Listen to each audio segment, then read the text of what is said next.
Of us have a habit of oversharing, and that happens to us when we as a child were not heard. So we try to sort of talk a lot so that somebody will hear something that we are saying, and somebody will see us for who we are. So it's all a way of getting attention. So when you realize that you are a being of energy, so everything you are saying is actually you giving out energy, right? And if you are not filling yourself with energy and you constantly keep giving out energy, you will be left drained, tired, depressed, bored, unmotivated, right? So what we really need to understand is it's so important to protect yourself, even from you. That's one of the duas that I make to Allah Mia. Allah Mia, I don't know what is good for me, so please guide me to that what you know is good for me, because I've seen the decisions I've made in my life, and man, they haven't been that fabulous. So but anyway, fabulous in a way that it has got me here. So alhamdulillah for my journey, no complaints. But coming back to the topic, this is called leaking your energy, right? So when you don't value something, you will give it out, give it out, give it out. When you value something, you will, kind of keep it for yourself. So for example, you really, really love orange juice. I love oranges. So you really love orange juice, and somebody comes to your house and they don't necessarily like orange juice, but you really value this orange juice, right? And it's cold, it's really lovely, and it's something that you really kind of don't necessarily want to share, and this person doesn't even value that. So how much will you be pouring out to them? First you'll ask them, do you want orange juice? And if they're like, oh nah, do you have something else? You'll be like, yes, right? And you'll be like, no, I'm not giving my orange juice to this person, because it's valuable to you. It's something that you absolutely love. So if you loved yourself, then you wouldn't want to just throw yourself in everybody's lap, or in every conversation. So many people struggle with this idea that how do we keep quiet, the way you keep quiet is you really value that what you bring to the table.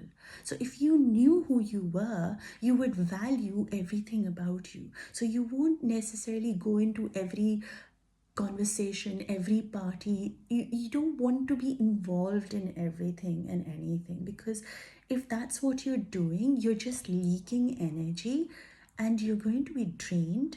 And I speak from experience, you will have a nervous breakdown, and it's not pretty. It's not pretty. So it's really important to hold yourself and say, you know what, I'm actually so sacred, I'm like a diamond.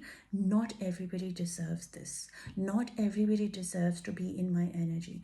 I choose who I want in my energy. I choose who I want to share my wisdom with, who I want to give my time to, who I want to call into my life. Because you see, this life is really valuable. Once you, okay, so let me go back into like a little bit. If you value your creator, right, if you have a deep connection with your creator, then you will value everything he has created, right? So you are a creation of your creator, so you will value this creation. You won't misuse it or abuse it. So you won't just keep serving yourself like biryani in a wedding, like in everybody's plate, because it's not for everybody. It's like, those dishes which actually just finish really fast, and not everybody's had it, and everybody then craves for it.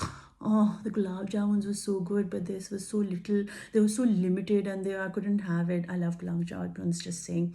So it'll be like, oh, you had it, I didn't have it. So that's what we have to be like. We have to be like gulab jamuns. We have to be holding what taste, because we know. So the gulab jamun knows that it is absolutely delicious, right? So it's not going to go into everybody's plate. It chooses the people it wants to give itself to. But it only comes down to when you value Allah, then you see yourself as His creation and you value your time, your energy, your body, your wisdom, then you hold it all together. I don't want to give it. And this is a very conscious decision. It's not, it's, if because we've been doing this for so long, for attention, for whatever, survival, whatever it is, like it's coping mechanism, right?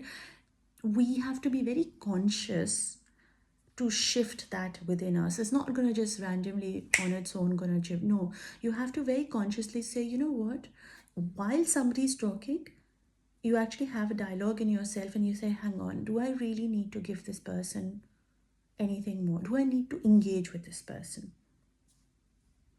Also, sometimes we keep giving, but in the return you get nothing, and so there's not a balance of give and take. If I'm giving you love, and the other person just keeps pushing me down and making me feel unworthy in myself, then even though I'm giving positive, they are dragging me to the negative.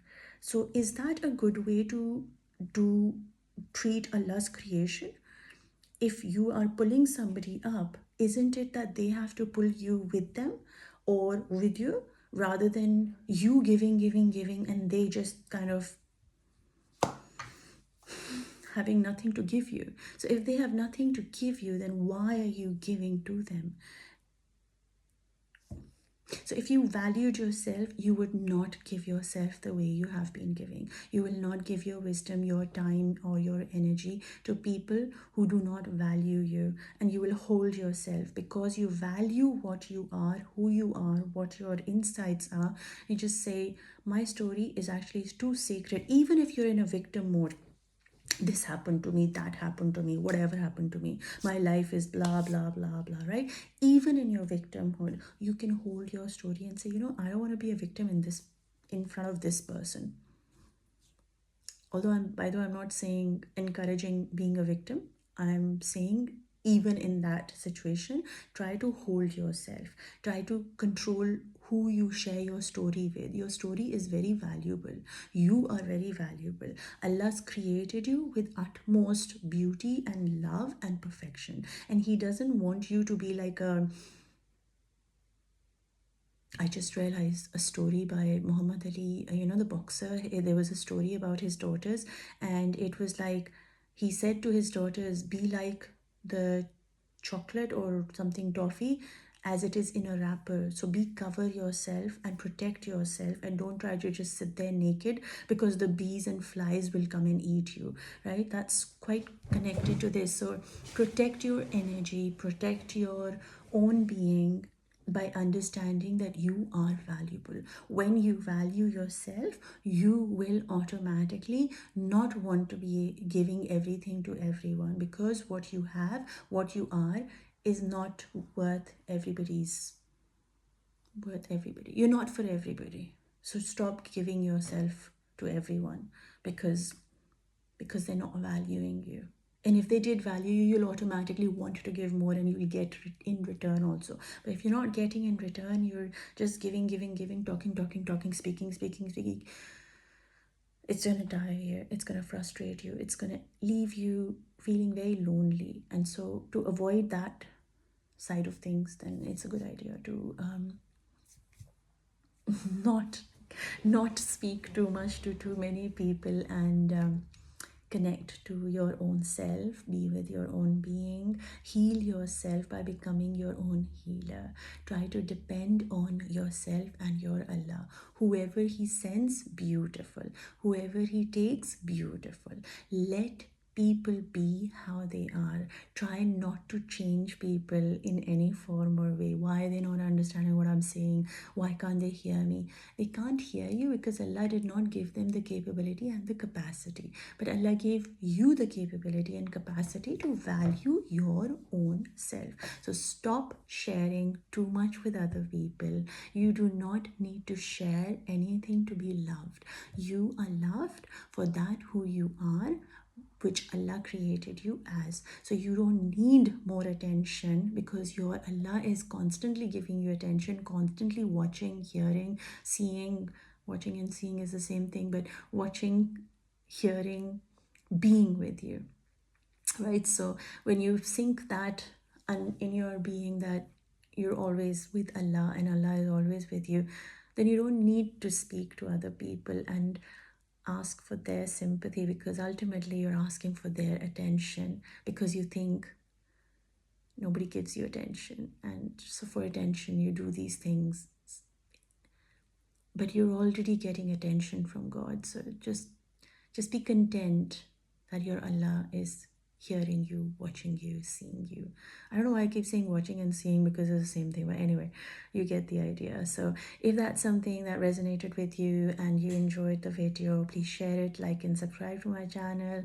You can send me a message if you'd like to do a one-to-one session for your energy healing and take you down your to your light, because that's my calling, that's my passion. I want people to be able to see the light that they are and be able to fully love themselves, for their soul, for their body, for their whole being, as Allah has created us, and connect to, of course, their divinity and their God.